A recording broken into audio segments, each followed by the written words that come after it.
Bhojpuri cinema जगत आज दुनिया भर में अपनी एक अलग पहचान बनाने में सफल हो चुका है। देश भर में ही नहीं बल्कि पूरी दुनिया में भोजपुरी सितारे की फैन फॉलोइंग है और भोजपुरी सितारों की पॉपुलैरिटी दिन ब दिन बढ़ती ही जा रही है। हर एक फैन अपनी चहेते सुपरस्टार से जुड़ी हर वो अनकही और छुपी बातें जानना चाहता है जो कि उनके लिए जानना थोड़ा मुश्किल है। तो चलिए हम इसकी शुरुआत करते हैं और आपको बताते हैं आपके चहेते कलाकार की मौजूदा उम्र के बारे में। इनके नाम का डंका सिर्फ भोजपुरी सिनेमा में ही नहीं बल्कि हिंदी सिनेमा जगत में भी बजता है।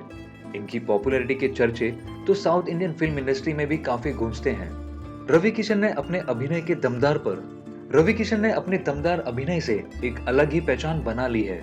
इतना ही नहीं, इन्हें देश के सबसे चर्चित शो बिग बॉस का हिस्सा बनते हुए भी देखा है। रवि किशन का जन्म जुलाई 17, 1971 में हुआ था और अब इनकी उम्र लगभग 35 साल है। तो कैसी लगी ये स्टोरी आपको, शेयर कीजिए कमेंट बॉक्स में और भोजपुरी जगत की तमाम ऐसी चटपटी खबरों के लिए सब्सक्राइब करें हमारा चैनल स्पाइसी भोजपुरी।